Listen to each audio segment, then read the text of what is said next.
they are hiding the truth. So we have to ensure that the objective measurements should provide apt context for decision making.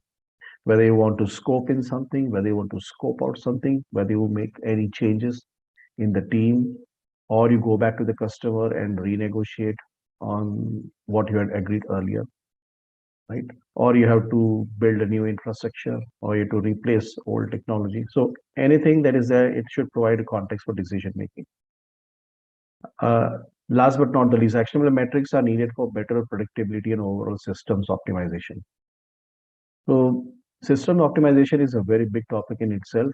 It's based on theory of constraints. If you know uh, the famous book, The Goal, titled The Goal, written by Eliyahu Goldratt, you will find plenty of information on what is really meant by systems optimization.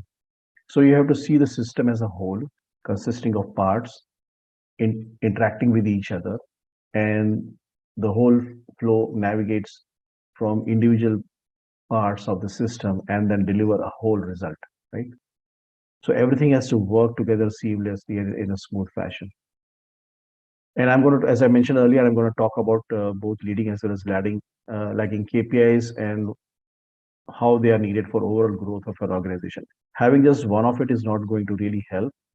So you need to have a nice mix or a combination of both lag as well as lead indicators, which will propel the growth for an organization.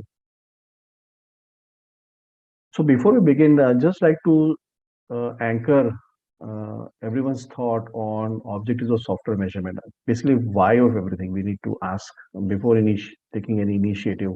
Why we want to do about it? What's our purpose? So if you can anchor thinking with these thoughts, which are very interesting quotes, uh, I will be able to align our thoughts together on this session. So very famous quote from Tom DeMarco: "You cannot control what you cannot measure." So before you attempt to control anything, you need to have some kind of a measurement in place. Without having appropriate measurement, I don't think any manager or a leader or a project leader has any wherewithals or tools and methodology available to control. Right? Control is important so that the team is kept on track and there is a predictability that the team will be able to achieve its business objectives. Next one, very interesting, again from a very eminent scientist. It's very interesting. Albert Einstein, being a scientist, he is talking about not everything that counts can be counted. Not everything that is counted counts. In a nutshell, what he is trying to say is that what really matters is the one that is most important thing. So that's why I'm going to use this term in the subsequent slides. I'm going to use the phrase metrics that matter. Metrics that matter. Right? And with metrics and measurement, we have to look at one paradigm, which is to do with people psychology and people observation. So beware of Hawthorne or observer effect. If you already know about it, you know what I'm trying to tell here is that you get what you measure. The moment the teams and the people come to know that what they are going to be measured against, they will start behaving accordingly. They'll start generating those outputs, which will justify, which will validate high performance. So let's say a project leader comes into the team room and says, you know what, I'm going to give you a gold medal or some kind of a reward for 10% increase in a velocity every iteration. And you guess what? This team will really perform that way. They will show 10% every sprint or every other sprint to receive that award. Right. So what they will do, they are either they change their estimate or they change their size, and it look like what they were delivering earlier, like 7 or 8 story points. Now they are clocking 14 story points, and then they are clocking 20 story points. Right.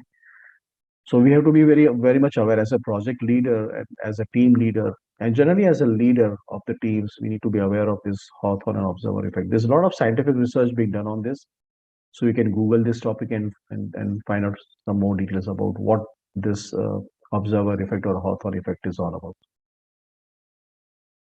So let's start with leading and lagging indicators.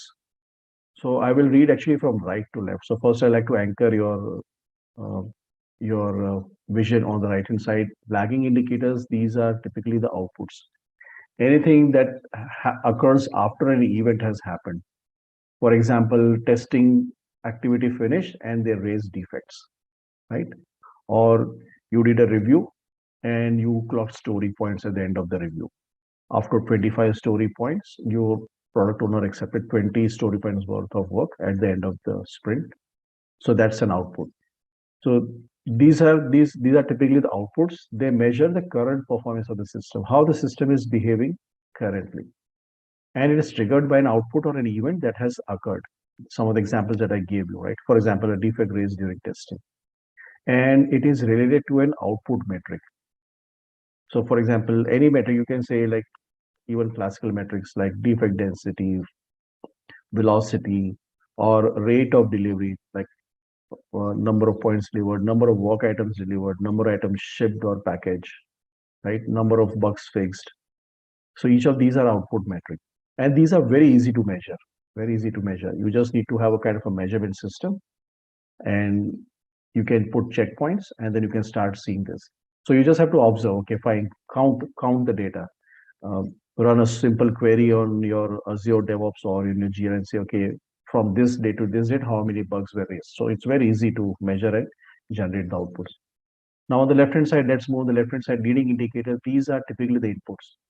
Leading indicators, by its very meaning, by its very name, it leads to show and predict forecast how the system will evolve or how, in what way it is expected to perform. Let's say, for example, going by the current rate, going by the current rate after 3 or 4 sprints into the long release, you can have a sense or a feeling, okay, fine, are we going to finish on time or not, right? Let's say we have conducted a lot of trainings for the team members. These trainings are aimed at improving skills of the team members. So you say every member of the team is trained. Not only trained, we have done post-training assessments. So you can presume that okay, now since we have trained people, their skills will be better. So we'll see higher productivity. We'll see higher quality. We compared to the previous project or previous release, at this release we anticipate less defects. So these are leading indicators, but these are very difficult to measure, right? So they predict the future conditions, example, where your business is heading, depend looking at the current level of customer satisfaction, looking at the current level of adoption of product in the marketplace, looking at the way how your product is faring against the competition in the market. You can sense, you can predict, okay, where your business is heading. So these are triggered by a desired outcome or a result, which has to be backed by an initiative. Let's say if you really want to improve your sales target, right? What organization needs to do? They need to do more pitch in the market. They need to do conduct more sales event. They need to do more road shows. If they don't do that, then their desire remains a dream or a wish, which will not be. Or there's no guarantee of that wish or desire dream to get fulfilled. Right? So even like year on year revenue growth, when you forecast, on what basis you are having that revenue? Either you're increasing production, but production is increased based on what? Based on sales teams inputs. Okay, fine. We have done roadshows in all the segments of the market, so we anticipate more and more orders coming in. So leading indicators have to be backed by certain initiatives, certain actions by the organization, which will realize the desired outcomes. Let's say, for example, COVID, right? Our government is vaccinating the population. Their target is to vaccinate the entire population by a certain duration. So what will the leading indicator here that okay, if we vaccinate 50% of the population, this will be the rate of people getting infected. But if we cover 75% of population, we expect that this rate of infection will come down. And if we cover 100% of population, we know that we cannot guarantee that nobody will fall ill, but we can say that the rate of infection will be drastically less. So these are all leading indicators, and they typically answer the questions like, okay, what steps do we need to take to achieve the desired outcome? Right. So this is the key difference. Once you get this thing, then you really know. Then you go back to your metrics dashboard. You can understand. Okay, is this a lag indicator or is this a lead indicator? Right. So significance. Once you have understood what is lead indicator, what's the lag indicator, and some of the differences between the two. So what a business leader or a team leader need to understand that both the indicators help you understand not only your current performance, but it will also provide insights into how your company is performing or expected to perform in the future, right? A leading indicator is dynamic and abstract and hard to measure. We saw it in the previous slide, right? It's very dynamic and abstract and hard to measure. Whereas a lag indicator is very easy to measure, but it is hard to change. You cannot really change. So once an event has occurred, you will see an output, right? So it's very difficult to change. It is non-mutable. Lag indicators measure the output to gain insights into future success. For example, fixing performance issues right now will lead to higher customer satisfaction. So the more the number of bugs you fix, you take your software through performance tests, you take your software to penetration tests. So all these factors will predict that it will result in higher customer satisfaction. And what are the triggers for higher customer satisfaction? A well-performing, better performing product, which will lead to higher customer satisfaction. So the catch here is to use both in tandem in order to produce accurate and achievable KPI. So this is very important for any leader who is responsible for generating and delivering value to the customer, to have understanding of what these two indicators are and how you can have a good optimum mix of both to generate those desired results for the organization. So some more examples to substantiate, and I have picked up easy examples to understand, relate. We all from the software community, so we relate to these examples much better. So what I'm trying to do is I've related for every indicator, I've related whether if it is a lagging, what would be the representation for the leading.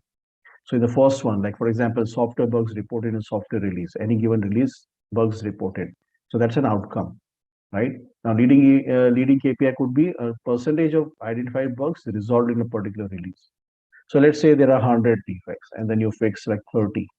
So you know they still got 70 outstanding defects. So whether this will be acceptable or not acceptable, you can fairly make a sense of judgment. What will be the acceptance of this release in the hands of customer? So it becomes a leading indicator. It's providing some insight into the future. Let's go to the next one. Successive beta deliveries prior to go live. So every vendor which tries to ship new features or any advanced capabilities in a product, whether it's a software or a service or anything else, they always prefer to go with the beta first, so that they know that okay, this will have a wider acceptance in the market. It will fulfill the not only the functional requirements but also the non-functional requirements in the hands of customers. So successive beta deliveries. Let's say you made three successive and successful beta prior to announcing your product go live and it is available for sale on your website. So now what could be the leading indicator for this? After 1 quarter or 2 quarter, are you seeing new beta contracts or are you seeing new orders being awarded to you for the product? Or you run a customer satisfaction survey and then you say that your score is improving year on year or quarter on quarter or half year on half year basis. So these becomes a leading indicator. Next one, help desk tickets resolved as per the SLA. This will be typically a service in the service domain. Directly, you can link it to customer satisfaction. So the number of outstanding help desk tickets, remaining unresolved, or number of help desk tickets resolved as per the SLA will have insight into future whether at this rate customer satisfaction will improve or it will come down. Next example also very relatively simpler, but you can now understand the link, right? Feature burn rate per release or number of features delivered in a release. Let's say you have a backlog of 100 features and you have planned to make 3 drops, and you have a plan of X number of features in drop 1, Y number of features in next drop, and then remaining features in the last drop. So at what rate when you are, and then these drops go to the customer in the beta. Then what could be the leading indicator here is okay, new beta customers. So what happens when you are satisfying need for one beta customer or a set of beta customers, they spread the word in the market. And the potential customers who are still on the edge, on the fence, they are not sure whether to take your product. So what they do, they will survey these beta customers. Hey guys, you know what? You are trying this product. What's your experience? Do you find this product good? Do you think that it's really better than that other products from other vendors?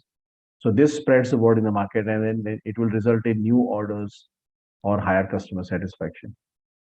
Customer training on X modules during pre-beta phase. So let's say when you're adding new capabilities, you need to train the customer, okay, how to use this feature. This feature is a new enhancement, or it is introduced because of some government regulation, and so on and so forth.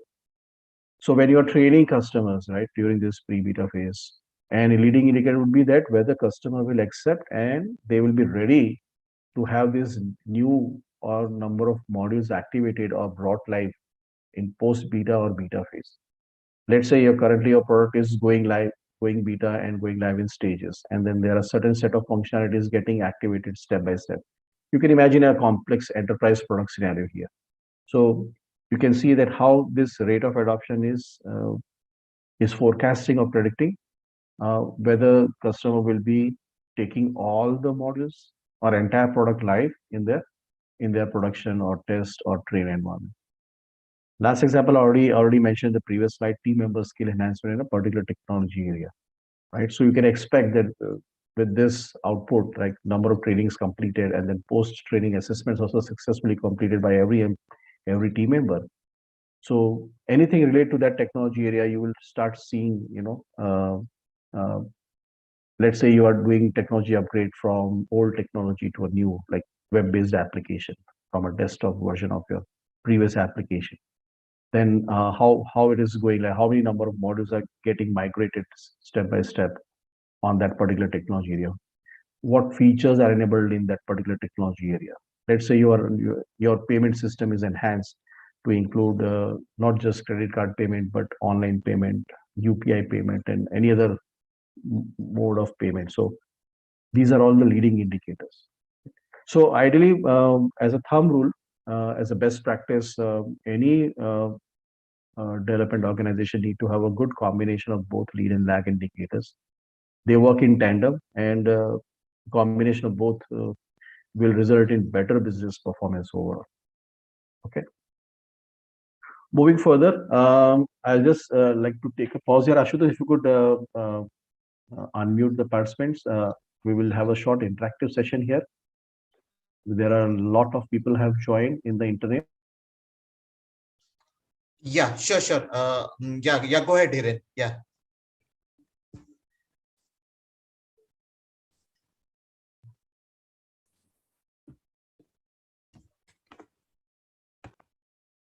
Hiren, you're on mute.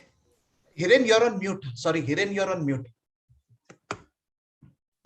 I am so sorry. I didn't realize that I got muted. So to everyone on the session here, please note down this code 304306. What you need to do is open the browser and search for this URL, which I have mentioned here, slido, slido.com. And I'll be just... yeah, everyone needs to go on slido.com and you have to join a quiz by the number 304306. That's the number you have to join. You can also use a smartphone to join it.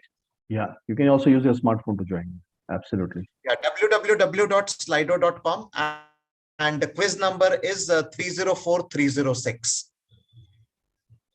So I'll just momentarily unshare and then share again, Ashutosh, and everyone. Yeah, sure. No worries.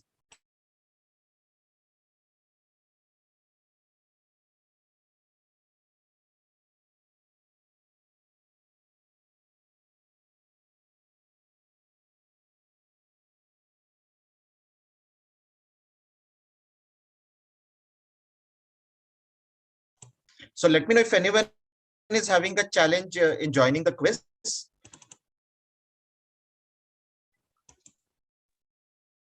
Yeah, anyone has any difficulty in joining the quiz?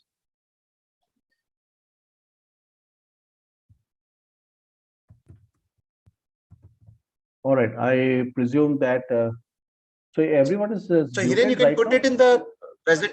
Yeah, sorry. Because I'm not hearing, maybe people are still muted, right? So they cannot revert back verbally.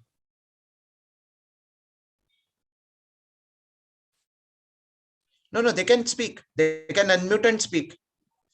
So participants, you can unmute and speak. Okay. Hello all. This is actually Balaji here. I do have a question. Can I proceed? No, No. We are having a quiz right now. We'll first have a quiz and then we will open it up for Q&A. He was just checking whether people are able to speak or not. Okay, sorry, Ashutosh. Got it. No, it's okay. It's okay. Yeah, Hiren, you're on mute again. Sorry. I don't know, Hiren, you're going on mute again. All right. Okay. Oh, okay. People have already joined the quiz. Wonderful. That's a very nice. Maybe we, is everyone able to join the, yeah, we see a lot of people who are on the quiz. Yeah, go ahead, Hiren. You can move ahead. All right. Thank you. So let's begin. So this is your first question. Which of the below is true of, and it's going to have less time. So you need to be really quick. Yeah, you have to be really quick for this question.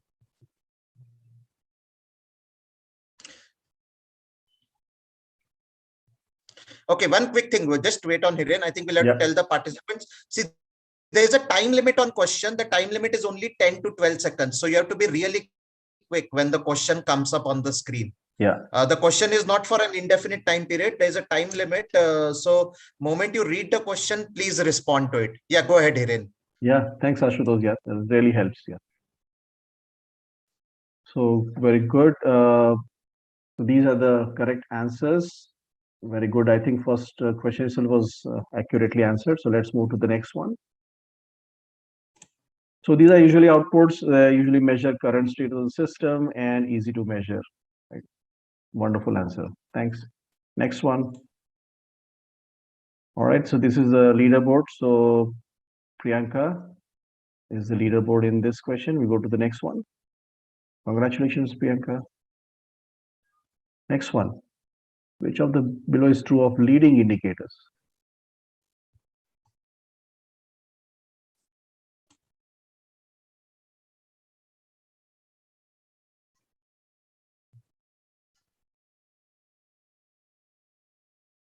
All right, let's see.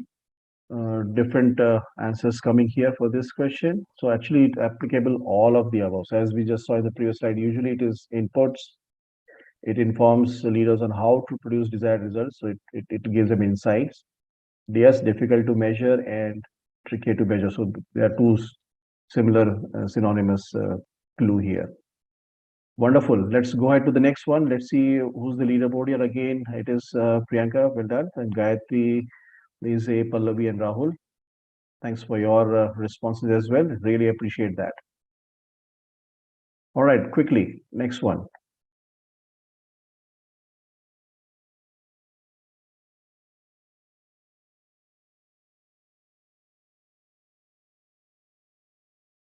This is going to be slightly tricky. All right, so you have to really understand lagging indicators are outputs. They immediately occur after an event has occurred. So number of defects are absolutely correct. Weight, you're just looking at your weight. You stand on a weight machine and see, okay, what's your weight? Checklist, code review checklist is the leading indicator. So if you comply with the checklist and ensure that every item goes to the checklist, there is a possibility you will have a higher quality generated. You will be able to achieve your desired objectives. Diet plan, you are having a goal. So that's why you're having a diet plan. Either you are on weight improvement or weight reduction goal. So if you follow the diet plan strictly, maybe as per your objective, you will be able to achieve that. Very good attempt. Let's see. Yeah, Priyanka is again leading. Vinay, Gayatri, Lizzie, and Pallavi. Thanks for your responses. Really appreciate that. The last one. Appropriate examples of leading indicators. Yeah. So there are again some non-intuitive options here as well.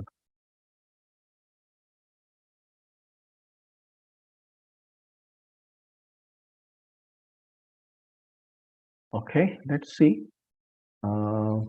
Actually, it's all of the above. Yeah.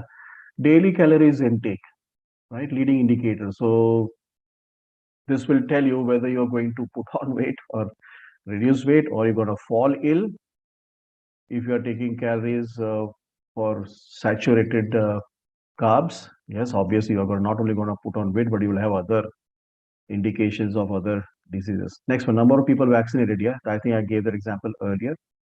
Voter turnout during election, which way the swing will go. You can see higher voter turnout or low voter turnout. It can swing the pendulum. And This one, number of hours study can be debatable, but I put it deliberately to make it slightly non-intuitive. Even after working for number of hours, there is no guarantee you will clear the IS exam. But if you do smart preparation along with hard work and smart work put together, yeah, you can crack the IS exam. So all of the above, this one. All right, thanks. So we'll get back to the presentation.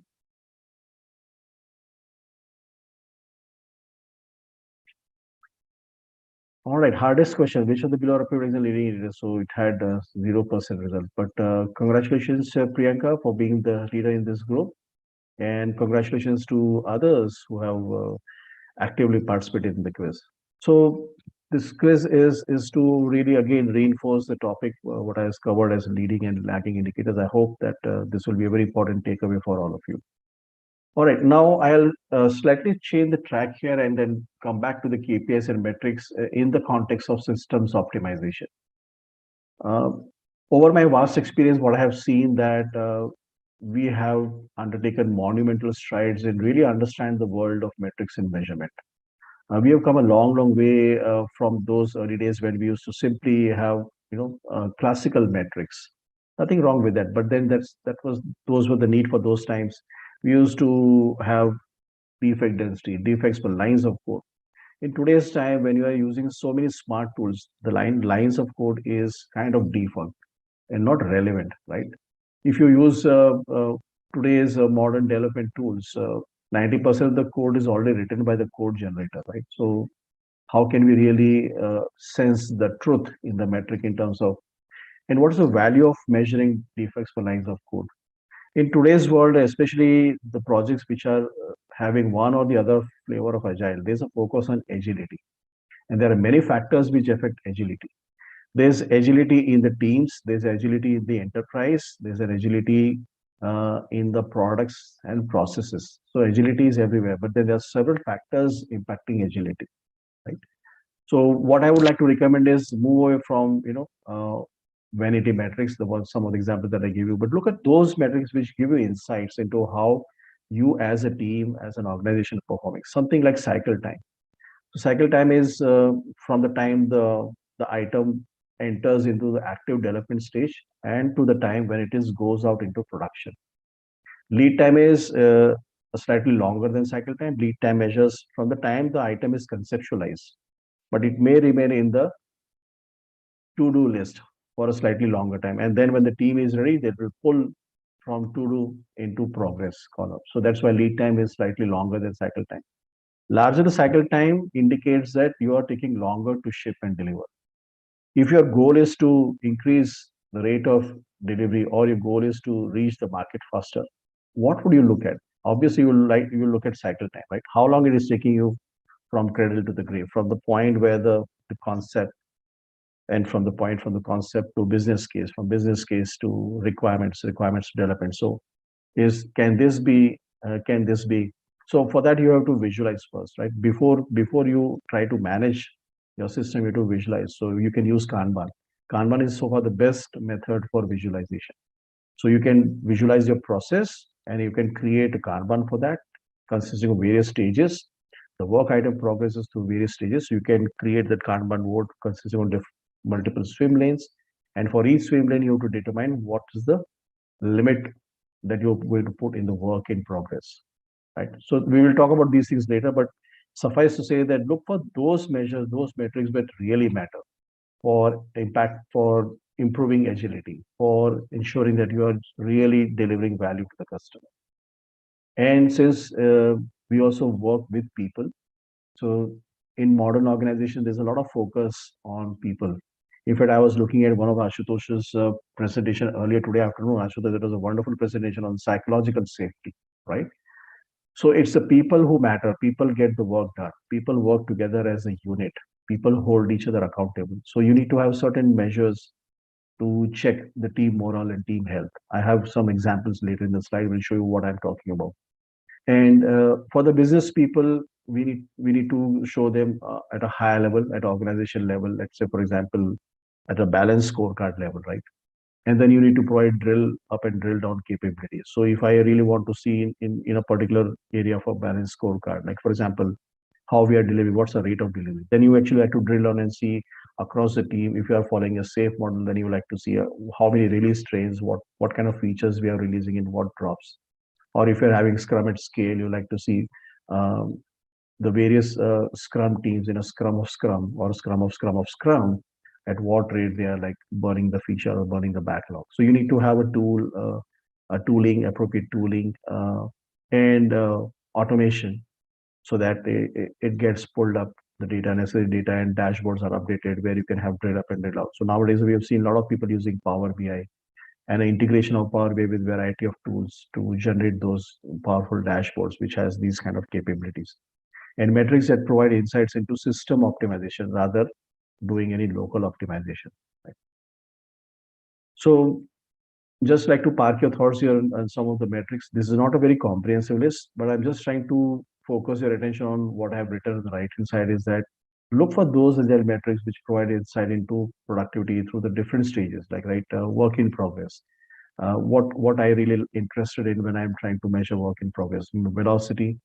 So I don't see that velocity just in isolation. Velocity in itself has no value, but if you combine velocity with other measures, like for example, because if your velocity is unstable, your team is clocking a wide variety of velocities every sprint, it tells some other story. So you need to see what are other factors, like my process health and bottlenecks. Am I having too many impediments? Is my workflow properly defined or not? Or simply put, is requirements clearly understood and articulated in form of well-defined user stories? So under each section, you will see work in progress, process health, and then code quality. Um, in today's world, we need to secure our software application in many ways, right? It's very easy nowadays to hack any application. Even on cloud, we have seen applications getting hacked. So something you like to see in terms of code complexity, or let's say secure software development, do a lot of penetration tests and do a lot of test automation, right? For bringing in efficiency and effectiveness both. So these kind of measures help assess not only the quality but also measure the performance and give insights into how we can continuously improve. So I've given some examples here again of what kind of metrics I have seen. I have worked in my previous organization. We did a large transformation. As part of the transformation, we transitioned our teams from an existing way of working to a new way of working. We called it like better ways of working. Instead of calling it agile or scrum or kanban, we simply coined like better ways of working. We came up with new templates. We redefined our metrics and measures. So I'm giving some examples from my experience. So WIP, the number of work items started but not yet finished. So we programmed the kanban boards and then we wrote queries to measure, okay, from the time, measure the time from when the work item is started but it is not yet finished. So how long it has been lying on the board on the column. Is there anything impeding? Um, we have to also see the kind of Kanban board that you've designed with the different columns, different representing different stages in the production. At each stage, let's say there's a stage called code and there's a stage called test. So you look at the capacity, how much capacity is required, how many number of items can be pulled into a particular column. If you have shortage of developers, what kind of WIP limit you like to specify? Let's say you have got only one tester for 4 developers. At what rate the testing can happen? What kind of cards? How many number of cards or stories can be tested by just one? So these measures will give you insight whether you need to reorganize your team or you need to reorganize your flow. Either case, you have to come to a decision where appropriate WIP limit will ensure that you got a smooth workflow in place. Other example, like calculate work item age related to the first one, but here it says that elapsed time between when the work started and the current time, right? So it will again tell the age, how long this has been left, why it is unattended. Okay, this is team member is on emergency leave, or team member is resigned, or there's no one else available to work on it. So there you will find a lot of insights from these measures, which you would otherwise not know. And this is very transparent and visible to the entire world, so it will come out in the open. Throughput, again linked to the Little's law. Throughput Simply put, number of work items finished per unit of time, right? How we can ensure higher throughput is by ensuring the WIP, right? So we also talk about like batch sizes. So in Agile, we talk about like, getting things done in smaller batches. If you have large batches, then it really gets difficult. It's very cumbersome to generate that throughput. So if you bring down the batch size to an optimum size, quite small, then you can increase your throughput. So you'll have more number of work items finished. There are lots and lots of examples in this. You imagine you are going on a highway and then you come to a toll, right? Just imagine that the the kind of rush there is there on this highway versus number of toll booths available. You can easily imagine what will be the throughput, at what rate the number of cars go through the throughput, or the parking to your parking lot. There is a barrier there, right? If it is only one barrier, one way to enter the parking lot, you will see a big queue of cars on a Friday evening like this. So these are all systems concepts, system optimization concept. Aging work in progress chart, yeah, again related, but it tells that in the workflow, where are the active items and which of these are indications of flow risk. Let's say there's an impediment. Uh, there's a specific tool required to work on this, and that is not available. So this will immediately indicate kind of a risk for this item. And as I mentioned previously, cycle time to optimize. So measure cycle time and see, today it is showing you certain number of days. What measures do I need to take to reduce the cycle time? Let's, you can have a goal like every sprint or at every 2 sprints, I need to reduce my cycle time. But you need to first measure that. So first measure and then see what else. You will come to know that which stage in the workflow is behaving as a long pole, and you do analysis to find out how we can address that long pole, and it will help you reduce the cycle time. Okay, these are some of the example snapshots. So on the CFD diagram, you can see here very simplistic diagram in the top left corner. So first curve on the top is called arrival curve. So it is the number of work items coming into the queue, and the bottom curve is the departure curve. So the number of items getting done, right? So it's a polygon. It is for simplistic purpose.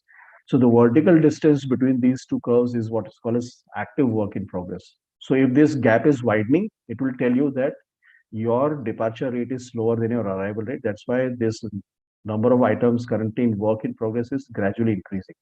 That itself tells you that you need to do something. Why your departure is slower than your arrival. So software is being tested, lots and lots of defects are being raised, but you have very less capacity to fix the defects, so your departure rate is very, very slow, right? You can immediately make that inference. And the horizontal distance is the lead time, right? From the point an item is taken up to the point when it is done. So larger this distance, right? So it will tell you that you're not having a proper pull scenario, because of which you're not able to pull the item in time. It remains in the to do or active column for longer duration. That's why the lead time is much more big. So you have to properly analyze these CFD and understand, what these pictures indicate. And based on the different stages, you will have multiple such curves. So that's where I put another figure on the far right corner. If you see here, the solid blue polygon is the done polygon. Then you see small green, red, blue, and other curves. But all of these curves are having a high degree of parallelism. So it means that the incoming rate is steady, and so also the outgoing rate. So the rate at which the items come into the queue is very steady. You don't see an incline and then a plateau, and then an incline and a plateau like a ladder. You don't see that. It's very steady. And so also the rate at which the items go out or get done, that is also steady. It is a steady gradient. So this is how your system should be behaving. It's a very steady and efficient system. And on the left hand side, you see that's called Little's law. Average cycle time is a ratio of average work in progress, average throughput. So any one factor will impact the other two factors. By changing one of the factor, it will affect the other two. So if you want to adjust cycle time, you have to reduce the numerator or increase the denominator, and vice versa. I was talking about the people aspects, right? So what kind of metrics measures we can have? So this is Spotify model. from the Spotify, they have this concept of squads and triads and all that stuff. So these indicators are called RAG indicators: red, amber, and green.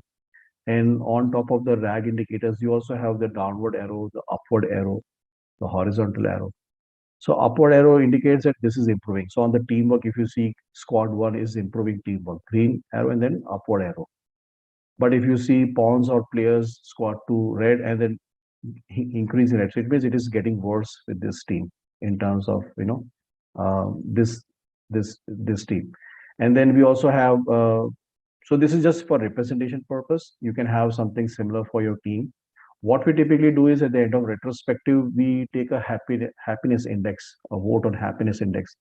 So there's a notion called Nico Nico chart. So you have smiley, you have frowny, and then you have a neutral. So we ask people fist of five, okay, how many of you are really feeling happy? The smiley, so we take that vote. How many of you are like neutral, neither happy nor sad? And then how many of you are sad? So then we generate a net promoter score. So total number of votes ratio of that happy, that will be the happiness index. And if this index is improving sprint after sprint, you can see the team morale, um, team's health is overall improving. And if this shows a wide variance or inconsistency, you can see that there's something wrong going on within the team. So these indicators are also very important for the team scrum master or iteration manager or the team leaders to assess why the team has low levels of motivation and what is impacting the team's morale. So what steps need to be taken. All right. I would not finish the session without touching upon other as an afterthought of the actionable metrics, because we get so focused on the development aspect that we do not really focus on operational performance metrics, which is also the talk of the day nowadays. With the with DevOps, and along with DevOps, high degree of automation, which is the game changer, which is really not only providing speed but also providing speed along with quality. So earlier it would be difficult to assume that if you go with speed, you cannot have the quality and vice versa, right? But with automation, and automation in every aspect, automation in operational setup, automation in design and development also uh, is going really a very long way in generating both speed and quality together. So I've just got some of the examples from a State of the DevOps 2019 survey. So these metrics also impact how the value is delivered to the customer. So you have done a fantastic job of developing the product and getting it into the release. But whether your DevOps or your support on transition teams, they are doing good job of implementing it. So what's the role of implementation? How successful they are. So that's why we look at some of these operational performance metrics also in combination with the development measurement, like lead time for changes. How long does it take for a change to get from dev to production? If you can measure that, you can see, is this really optimal or we need to improvise this? Deployment frequency, how often is change deployed? So we have seen most organization now through DevOps and automation, they've been able to make frequent deployment. In my own project where I'm associated, we have come a long way from having releases in a few weeks to having multiple releases in a day. So we have 3 releases, 3 drops in a single day, and that too completely automated. Time to restore service. So if something is broken, let's say something is broken and there's an issue, how quickly we can turn it around and restore it, either through a patch or a hotfix or any other mechanism. So the time elapsed in fixing and restoring the service. Let's say um, in your own life, there are several examples like, right, electricity outage happens. You call up your electricity vendor and say, when this power will be restored, and then you monitor this over a period of time and say there have been X number of outages, and on an average, outage was restored in X number of hours or minutes. Right. So time to restore. Even these utility companies also have these kind of measures for higher customer satisfaction. Change failure rate. What percentage of changes deployed production don't work properly? It's very important to understand that, are you deploying changes which are not breaking, or you're doing sufficient testing in your pre-production environments to ensure that this will not fail. So these are all leading to, again, all impacting value, how rapidly, how quickly you are generating and delivering value to the customer. Availability is, yes, for mission critical applications, this is a key. Along with availability, there are other parameters, but availability often tells what's the average downtime and what is the SLA. So for mission critical applications, we expect, like in hospitals, you can never expect a power outage. Even for maintenance, they only have maintenance shutdown for minutes or maybe half an hour for the entire year. So it is like 99.99%, something of that sort. All right. So these are also important metrics to understand as a team leader and a business leader. You just don't focus on one aspect of your system, but I think you need to have an end-to-end view. That's where you can look at how you can optimize the system and focus at a systems optimization level. All right. We'll be coming to another quiz. So this time code is going to be different. Again, you will see some very interesting questions if you have been listening and watching the slides and taking your own notes. And from the previous quiz experience. So Ashutosh will again ask team members to join quiz with a different number now. And I'll be just unsharing for a moment. Yeah, it is 065607 slido.com. So one request here, and if you can just increase the quiz question time to maybe 20 seconds. Okay, all right. Can you do that? Can you give me a minute for that? I'll just make that change. Yeah. Sure. Okay, thank you for that.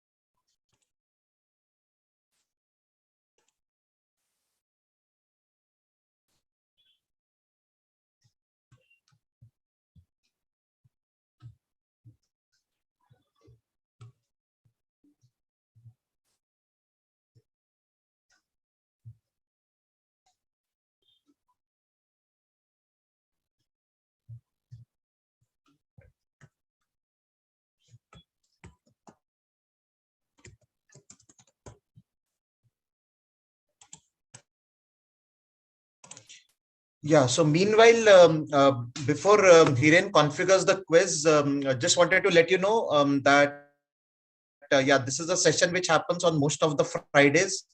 So do join as you have joined in today. I hope you're liking the session. Do watch the previous sessions. We have recordings of those available. So I'm sharing with all of you the YouTube channel link. You can watch the previous sessions where we had a lot of industry speakers who had come and talked around it. So do subscribe to the channel. That will definitely help you. We also have on the channel interview tips and techniques, which helps you to clear Scrum Master and Agile Coach interviews. So there are almost 80 plus videos on that channel. So do subscribe to the channel and watch those videos there. Yeah, Hiren, let me know once you're done so we can start with the quiz. Yeah, I think you're on mute, Hiren, again. You're on mute, sorry.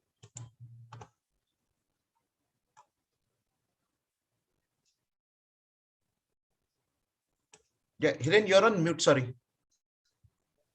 Yeah, just few more seconds. I'm almost done, Ashutosh. Yeah.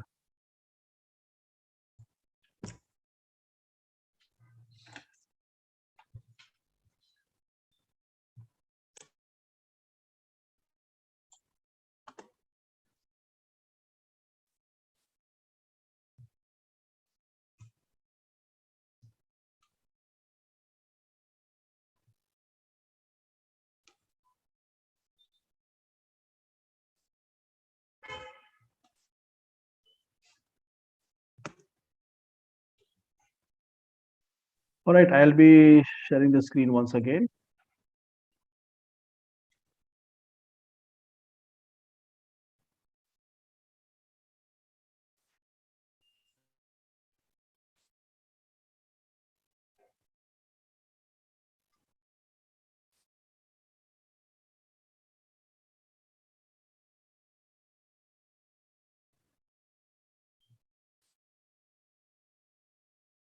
So everyone is ready? All right, here we go.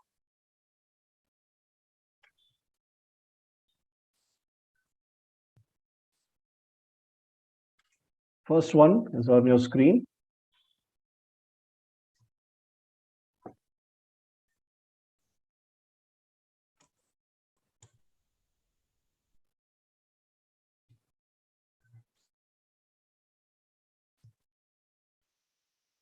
All right, so time up. Let's see the results. Very good. I think these are the correct answers. Actionable metric is that fulfills conditions like value-based outcomes, continuous improvement, impediment resolution. Money spent, yeah, really doesn't matter. Uh, it's more from costing aspect, but when you say actionable metric, a metric which provides insight for taking some actions for improvement. Yeah. So these are the correct answers. Let's see how the leaderboard goes. Lise is leading, and Pallavi, Priyanka, Manoranjan, Santosh also for your active participation. Really appreciate that. Let's go to the next one.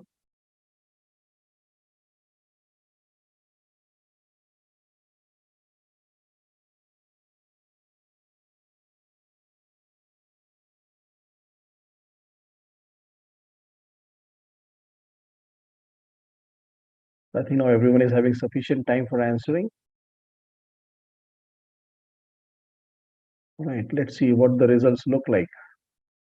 Again, good variety of answers. So yes, cycle time, cumulative flow, and throughput directly tells you how the process health looks like. Code complexity is more of a quality measure, the code measure, but not really about the process health. It's more about the code quality.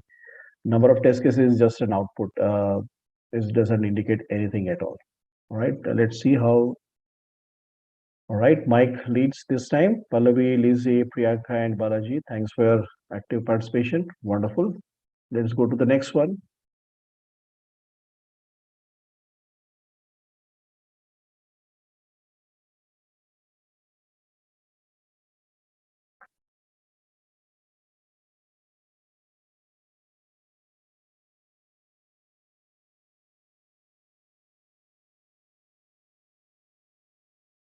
All right, time's up. Let's see what are the answers looking like. Wonderful. Very good. Okay. For continuous improvement, which metrics would you choose? Throughput, yes. So when you measure throughput, you can say, today my throughput is X per unit of time. I want to improve it another 10%. So X plus 1.1X by unit of time. So throughput is a measure for improvement. Work item age, you would like to continuously reduce so that you can have continuous improvement. You can increase your rate of delivery or faster to market objective. Size of your story is just a size measurement which helps in estimation, but it doesn't give any insight for improvement.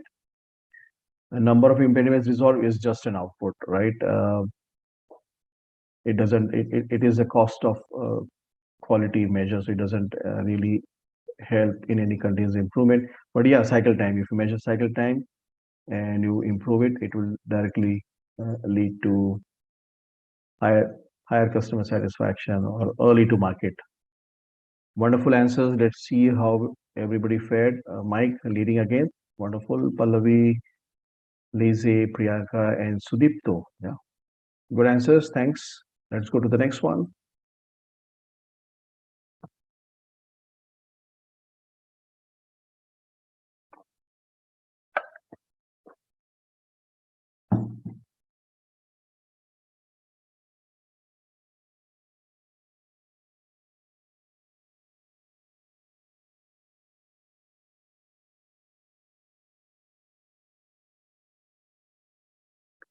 Wonderful. Let's see. So all of the above, right? Uh, Setting WIP limit is a conscious exercise. You have to first see your capacity. You have to see what are the various stages and what kind of capacity you have. Right, as you say, you have to do in progress and done. Again, you will create further swim lanes in to do in progress and done. In to do, it could be like under analysis done. Then in progress, you will say development in progress, analysis in progress. Done, you can say development done, testing done. Like you can create further swim lanes, and each of these you will have to identify what kind of WIP limit. So reduce the amount of work in progress. Yes, that's very important. And why it is important? Smaller the batch size, higher the throughput, and less reduce the cycle time is. To allow teams to know their true capacity, as I just explained. Yes, the longer the item is staying or unattended, or we already run out of WIP limit. Let's say there are only two testers and they are actively working on two tickets or two cards, whereas the development team is already finished and ready to be tested. But you cannot, because these two tickets are not yet finished by the testers. So they'll expose blockers and impediments in your flow. Flow efficiency. Flow efficiency is again like measure of throughput, how smoothly the items are flowing, right? Imagine Coca-Cola bottling plant, just an example I often use, like, right? Let's say current rate of production and shipment is 10,000 bottles per day, just roughly as an example, right? Let's say demand suddenly surges. So what changes Coca-Cola would do in its process to match up to this demand? So what they will do from 10,000, let's say, to 15,000 bottles they need to fill in. So they will increase base, or they will do more automation, and the rate at which it clearly tells what kind of flow efficiency is there. At 12 p.m. midnight on a 6-lane highway, right? This is zero throughput. Why? Because there's hardly any traffic. But rush hour traffic, 10 a.m. in the morning, everybody's rushing to office. Same 6-lane highway, you see hundreds and hundreds of cars getting lined up in the queue, right? So flow efficiency is again as per the latest law, number of items, throughput, and your lead time or cycle time. So all of the above. Good answers.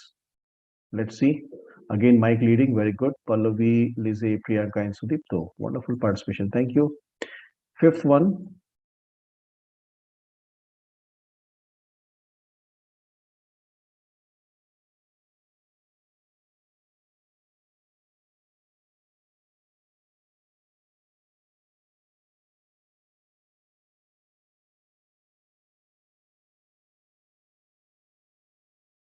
All right, time is running out. Let's see how the answers look like.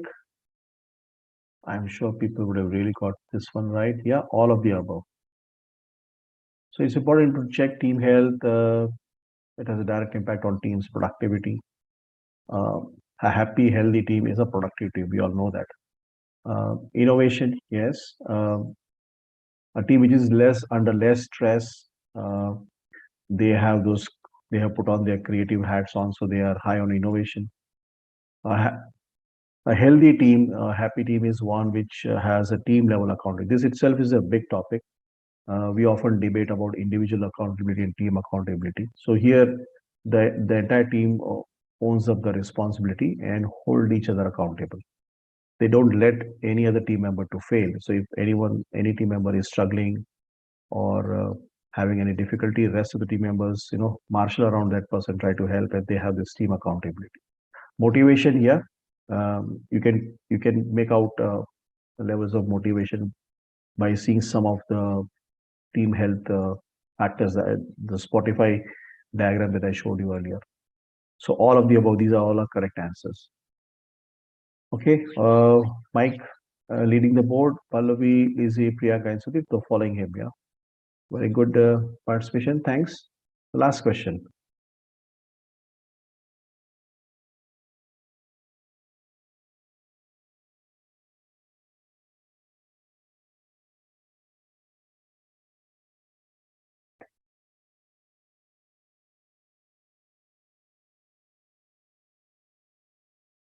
All right, timer is about to get over. Let's see what the answers look like. All right. Yes, all of the above. Once again, so if you look at CFD again, right, it will have the inclines for every say. Let's say you make a CFD after a Kanban board. So you will have one incline for done, one incline for testing in progress, testing done, one incline for dev done, dev progress. So each of these inclines, if they are running parallel, it shows that arrival rate is same, or the departure rate and arrival rates are similar. So it means there's a constant WIP and there's a steady cycle time or a lead time. So time elapse. So if you measure horizontal distance, it will tell you time elapse. Number of completed items. So the rate at which the done curve inclines, higher the curve, more items are getting completed. Work in progress. The vertical distance between the in progress and the done curves, it will tell you work in progress. If this gap is widening, it means that your departure rate is slow, your arrival rate is very high. So you need to do something on it. Scope changes. So if it is straight line, it means that you are going steady. But if you have incline, then and a horizontal plateau, and then an incline like a ladder, right, or a stepped mountain, so it tells that there are some scope changes happening. So you can have this representation also in your CFD. So that was the last question. Again, Mike, congratulations for being the leaderboard, followed closely by Pallavi, Priyanka, Lise, and Santosh. So the toughest question for continuous improvement, which metric would you choose? Yeah. All right. We would like to revisit uh, the presentation and see what really made this a very tough question. All right, Ashutosh, thanks. I'm at the end of the session, but let me quickly share with you myself along with Ashutosh. Recently, we got accreditation successfully completed with IC Agile for one of their learning programs. I mentioned at the beginning of the presentation. Those who joined later would like to repeat. I am offering this course online. You can connect with me directly on my email or on my LinkedIn. I've given the references here. I am available on this number on WhatsApp. You can connect with me. Uh, this program is the best of both the worlds. So if you look at other very popular certifications available, I will just give the name where Ashutosh also offers, that is your PMP certification, which you all know is not only expensive but also difficult to obtain. Not that APM is any easy to get, but it covers best of both the worlds. So we cover agile project and delivery management. We go through uh, those aspects in project management which really helps you focus on generating and delivering value. So this topic which I covered today is also part of this curriculum. I hope you really enjoyed it. I try to make it more interactive by running a short quiz for you. So Ashutosh, thanks, and over to you. And we can have the Q&A session. I'm mindful of the time. I think we have the time for taking the question and answers. Yeah, maybe we can take a couple of them. But before that, yeah, first of all, thanks, Hiren, for the wonderful session. I think it was pretty much detailed, and I think people liked it. So I just would like to share for a moment one thing. Yeah, so as a token of appreciation, Hiren, this is what we have for you for presenting it to our community. Thank you very So much. I really really appreciate that. appreciate, yeah, really appreciate you spending time, investing time in presenting this. So yeah, this is just a small token of appreciation from our side.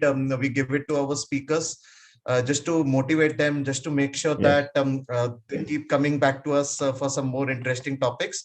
And maybe we can take a couple of questions. Yeah. I think, yeah, we can go ahead and take a couple of questions. I know I'm mindful of the time. We're already over time, but yeah, maybe anyone has a quick question. You can just unmute yourself and ask. Yeah, just a question is that like we actually keep also hearing something called the GQM, right? The goal question metric. So, is it something like a GQM is a kind of a OKR, KRA, KPI? I just want to connect it out here. Thanks.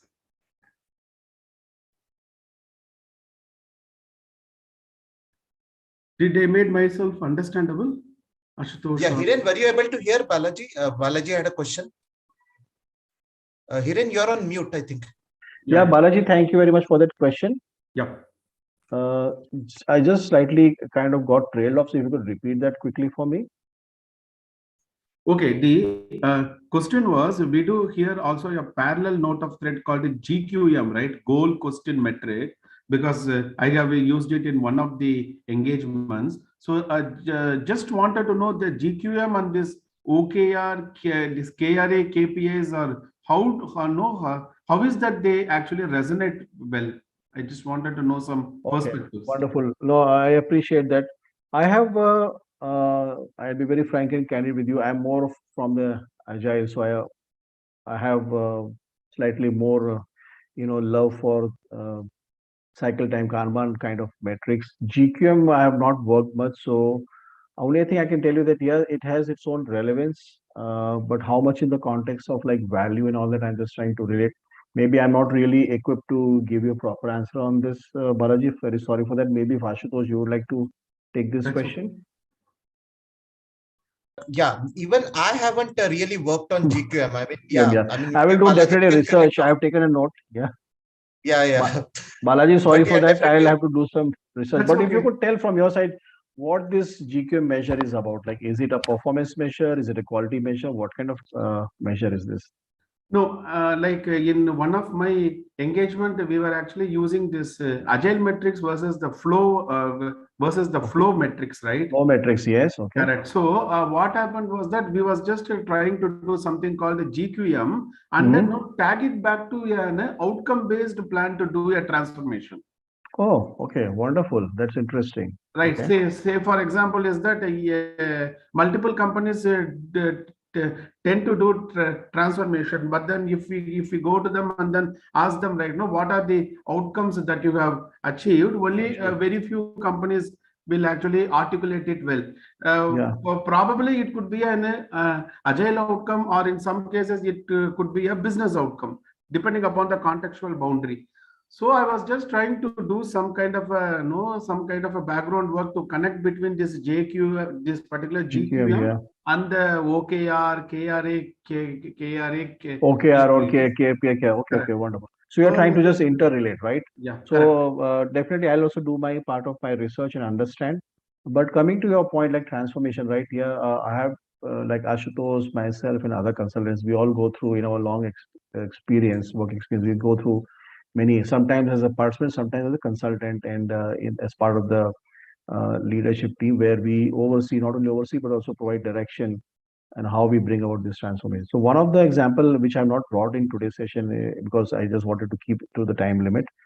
We did a very massive case study and did a massive transformation with the help of a very well-known consultant in Kanban. So what we took a snapshot of the current system before we initiated the transformation, and transformation was done in two stages, right? Stage one and stage two. So we wanted to set up something because if we take the entire organization through this massive change and transformation, we were not sure whether this will stick. It will generate desired business outcome. So we looked at we did some scatter plots. We had some scatter plot of cycle time. It was everywhere like this cycle time scatter plot. But when we did this phase one of Kanban, we saw cycle time at 95th percentile, uh, narrowing to a specific number. So in the initial stage, cycle time was like 70, 75 days, 63 days, all sorts of scatter plot was there. But when we implemented this transformation through Kanban, it improved to 60 and then improved to 40 and finally it stayed steady at 30, somewhere like 30 days. And it was dense. It had a high correlation regression factor to that. So it means that whatever that the teams have done, implemented, it is sticking, right? This change is sticking. It is not like unstabilized, destabilizing the processes. So that was one thing. And we also looked at our CFDs. Our CFDs are like we're at a diverging highways. One is at a very high incline, and other is almost staying flat. So after phase one, we saw a good linear parallelism between the various lanes in the CFD. So if you want, I can share those cases. I can give you the link also. It's available in the public domain. It is from Siemens Healthcare. We did this the big transformation exercise. So I can share. You can find it on agilealliance.com and also on infoq.com. You can search Oh, for Kanban transformation at Siemens Healthcare. You will find that it's in the public domain, Balaji. Yeah. okay. Yeah, okay. And you will get, it's a very long case study. You need to really, either you are taking a flight or a long journey, you can read that in 1 hour or 1.5 hours. It's not like a short coffee book. It's a very long case study to read. But I'm happy to take that and will do definitely a research. It will be for me something to learn from this session. Yeah. Thanks for that question, Balaji. Yeah, Next thank one, Shuzash, if we can take one more. Yeah, maybe one last question anyone has?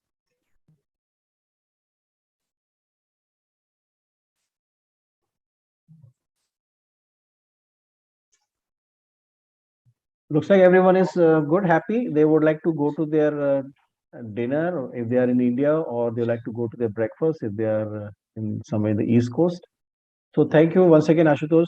It was indeed a great honor and privilege to be speaker on your happy hours of coaching platform. And I hope those who participated, thanks for spending your valuable time out of your personal time on Friday afternoon or evening and joining this session. Thank you very much. I'll unshare and then we can close, Ashutosh. Yeah, thanks Hiran a lot. Once again thanking you. And yeah, to the team, keep looking forward for more such sessions in the coming weeks. We have more speakers lined up. So thanks once again, and wishing you a very happy weekend, and stay healthy, stay safe. Bye for now, and have a happy weekend. Yeah, thanks everyone once again. Thank you so Bye much for and take joining, Thanks. care. Bye. Ashutosh. Bye bye.